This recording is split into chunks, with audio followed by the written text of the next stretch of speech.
Have you ever felt like you see the world differently?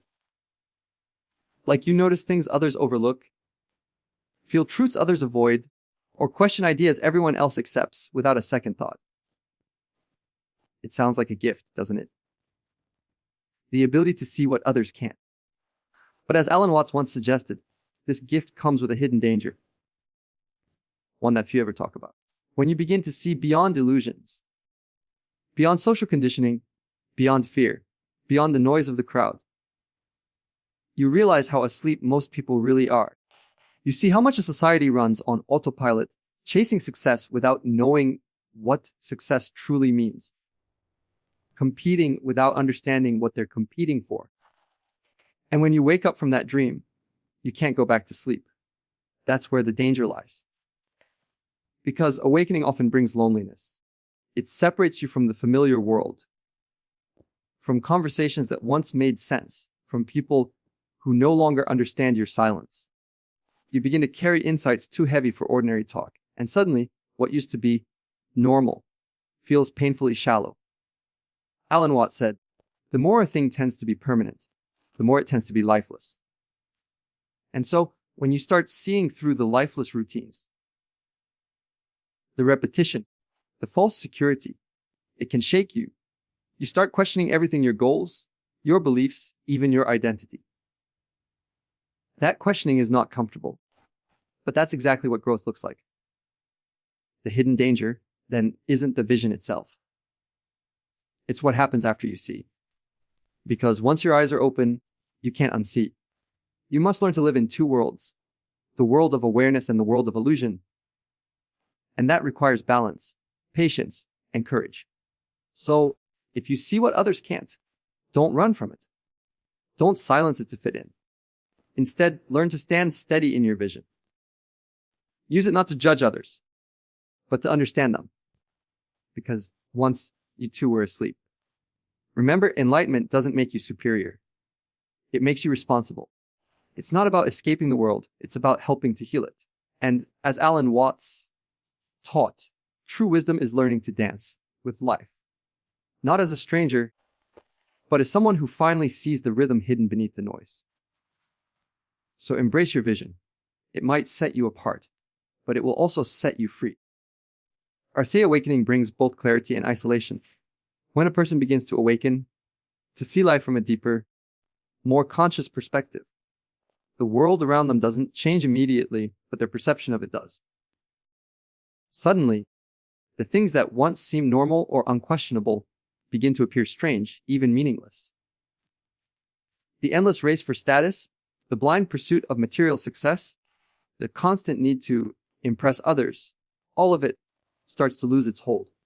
You begin to see how much of life is driven by fear, comparison, and illusion. That's the moment of clarity. It's like the fog lifting after years of blindness, revealing the truth that everything you ever needed was already within you. This clarity is beautiful, powerful, and liberating. It allows you to see beyond the surface, beyond appearances, titles, and social masks. You start understanding people's behaviors not from judgment, but from compassion. You realize that anger comes from pain, that greed hides insecurity, and that fear is often disguised as control. The awakened mind doesn't just see what is happening, it sees why it's happening. And in that awareness, a new kind of peace begins to grow, a peace that no external achievement can offer.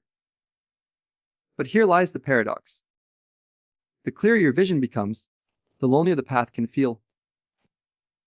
Awakening doesn't make you better than others, but it does make you different.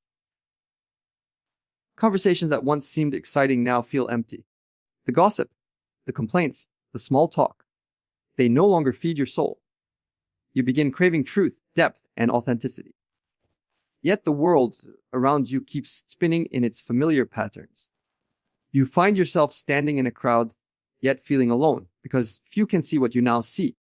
This isolation is not physical. It's emotional and spiritual.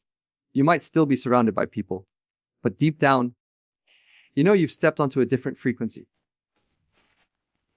People you love may not understand your silence or your desire for solitude. They may mistake your withdrawal for arrogance, when in reality, You are simply searching for peace. Awakening can sometimes feel like losing everything familiar before finding yourself. Many great thinkers, philosophers, and spiritual teachers have spoken about this stage. A kind of spiritual loneliness that comes before balance. It's the price of clarity. When you start seeing through illusions, you can no longer participate in them. You stop pretending, you stop chasing validation, and you stop following the crowd. That makes you stand out. And standing out can be uncomfortable in a world that rewards conformity. But this isolation isn't a punishment. It's a phase of transformation. It's in the quiet moments of solitude that real growth happens. When you're no longer distracted by noise, you begin to hear your own voice, the voice of truth, intuition, and wisdom. You realize that solitude is not emptiness, it's space. Space to heal, to reflect, and to become whole again. It's the time when you build strength, clarity, and purpose away from the influence of others. The loneliness that follows awakening is, in fact, a sign that you are evolving. You are no longer satisfied with surface-level living. You are learning to find joy in stillness, beauty in simplicity, and connection in silence. You start appreciating nature, moments of presence, and deep conversations that touch the soul. While others chase pleasure, you begin to value peace. While others seek validation, you seek understanding. That difference may set you apart, but it also sets you free.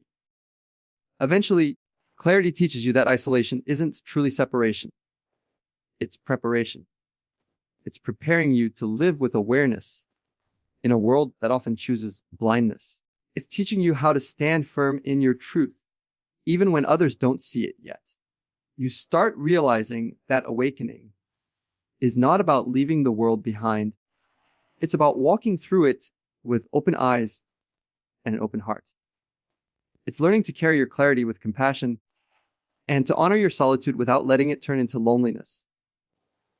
Awakening, then, is both light and shadow. It gives you vision, but it also strips away illusions. It offers peace, but it challenges comfort. It reveals truth, but it tests courage. And through this balance of clarity and isolation, you begin to discover your truest self. Not who the world told you to be, but who you were always meant to become. Awareness is a responsibility, not superiority. When a person becomes truly aware of themselves, of others, and of the deeper patterns shaping life, something inside them changes. Awareness opens the mind and softens the heart. It allows you to see beyond appearances, beyond the surface of human behavior, and into the truth of what drives people, their fears, desires, and wounds. It's like suddenly stepping out of a dream and realizing that most of what we do, think, and feel is shaped by conditioning rather than choice. This realization can be powerful, but it's also dangerous if misunderstood, because awareness is not meant to make you feel above others. It's meant to make you irresponsible for what you now know. The moment you start seeing through illusions, it's easy to fall into pride. You may begin to think, I understand what others don't, or I'm more conscious than the people around me. But that's not awareness. That's ego wearing the mask of enlightenment. Real awareness humbles you. It doesn't separate you from others, it connects you more deeply to them. Because when you truly see, you realize that everyone is fighting a battle you can't see. Everyone is doing their best with the level of understanding they have. Instead of judgment, you start to feel compassion. Awareness brings with it a moral and emotional responsibility. The responsibility to act with understanding, patience, and love, even when it's hard. Once you're aware, you can't pretend to be blind. You can't ignore the pain in others or the consequences of your own actions. You become more careful with your words because you know they can heal or harm. You become more mindful of your choices because you understand that every small action carries energy that affects the world around you. Awareness doesn't just change how you think. It changes how you live. The deeper your awareness grows, the more you realize that the purpose of awakening is not escape, but service. It's not about rising above humanity, but about being more human. Awareness invites you to hold the light in a world that often lives in darkness. Not to show off that you have it, but to help others find theirs. It means using your understanding to bring clarity where there is confusion, kindness where there is anger, and calm where there is chaos. That's what it means to be responsible for your awareness. To let it guide your actions, not inflate your ego. When Alan Watts and other philosophers spoke about awareness, they often reminded us that life is interconnected. You cannot awaken in isolation. Every act of consciousness affects the collective whole. The more aware you become, the more you start to feel the weight of your influence. How your emotions, attitudes, and behaviors ripple through the people and situations around you. This realization demands maturity. It's no longer enough to simply know. You must now live according to what you know.